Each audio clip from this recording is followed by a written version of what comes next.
In 2007, Marsha Lipkin, with the leadership of the Russian Jewish Community Foundation, helped found the Children of Sderot project.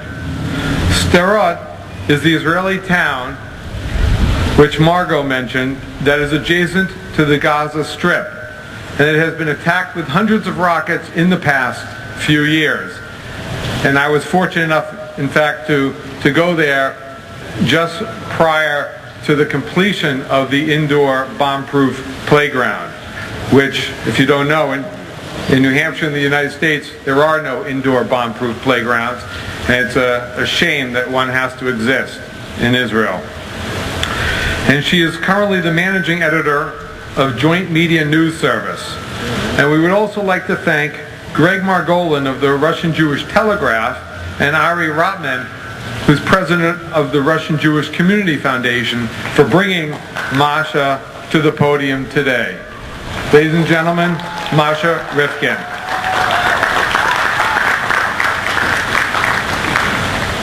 Good evening. First, let me just say I am so honored to be here with you all today, standing and showing my support for Israel. So thank you all so much for being here, and I feel very lucky to be here as well. In the last few days, we've seen events in Israel take a turn. The instability in Sinai led to a terrorist attack and the death of 8 people in Eilat, and over 100 missiles were subsequently fired by Hamas into southern Israel. These missile attacks are worrisome, saddening, and frightening, but perhaps most importantly, they are not new. 4 years ago, I was studying abroad for a semester in Tel Aviv. I had begun interning at a small newspaper, and my boss suggested I check out this town called Sderot. I would find it interesting, he said. An hour-and-a-half-long bus ride later, I found myself in a completely different world. Since 2001, Sderot had been ravaged by missiles, numbering at that time around 6,000. The siren, which you heard earlier, warning of an impending missile attack, gave at most 15 seconds for the residents to take cover. The scars of 6 full years of this lifestyle were visibly apparent, not only in the gashes on Sderot's streets and buildings, but mostly in the people.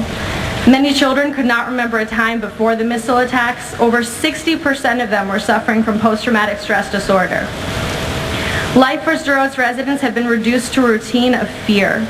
Parents sent their children off to school wondering if they would see them again later that day. Children sat in their classrooms waiting for a siren, knowing, conscious of the fact that they and 30 of their classmates would never be able to escape to safety in the allotted 15 seconds.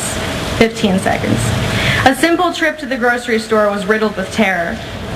To say that life had been disrupted would be an understatement. There was no life, only survival. I began to visit Sderot 3 times a week, each time returning to a happily oblivious Tel Aviv. Every time a missile fell, I checked the international news and found no mention of it. I couldn't wrap my head around the fact that within the country that was created solely to protect the Jewish people, they had been so tormented, and for 6 years. I wrote an email home, and I remember describing Sderot's residents as having smiling mouths and all but weeping eyes. I've since realized what that look meant. Powerlessness. These people had been all but ignored for 6 years, and so powerless, they reconciled themselves to their situation, maintaining whatever facade of normalcy they could. In response to my email, within a few short months, the Russian Jewish community of Boston, led by the Russian Jewish Community Foundation, raised enough funds to bring 20 children of Sderot to the States for a month's respite. While here, they raised awareness of their situation back home. When the children left, the RJCF realized that we could not simply leave them to their fate. They quickly raised the funds and organized an after-school program within Sderot and an annual summer camp in Israel. 4 years have passed. The after-school has grown from a place that allows Sderot's children to recoup the time and education they lost due to the missile attacks to a center of their community. The summer camp just celebrated its 5th anniversary.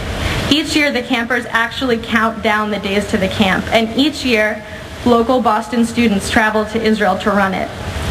These students actually just returned home this morning, having completed the 5th summer camp, and one very tired but passionate representative is here today. Louisa is in the back. I just want to take this time to thank Louisa on behalf of all the rest of the counselors. You give yourselves every year all of your energy, all of your sleep for 10 days straight, and we are so thankful and could not be more proud of you.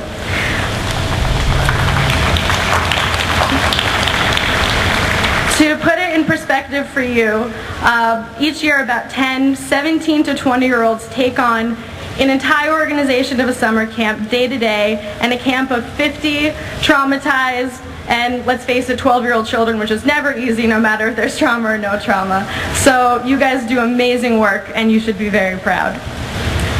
We are immensely proud of what we have built in Sderot. Not only a community within the city, but international support network for its residents.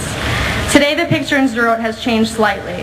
The frequency of missile attacks has lessened, bomb shelters are more abundant, and Iron Dome is promising. But we still have a lot left to do to repair the damage of the past 10 years, and we plan on staying. Greg Margolin, Executive Director of RJCF, recently said that the Sderot project is really not about a small Israeli city, but about the future of the Jewish people. I could not agree more. What we allow to happen in Israel, we essentially condone for ourselves. Whatever transgressions we permit or stay silent about sends the message that we are indifferent, and that is a message that we can't afford. My most painful memory of Sderot will always be not the injury nor the harm I witnessed. It will be that look of powerlessness that I saw, a state of being that I thought the Jewish people promised themselves to never be in again. We showed to Sderot that we kept that promise, and you're showing it to Israel today. Thank you.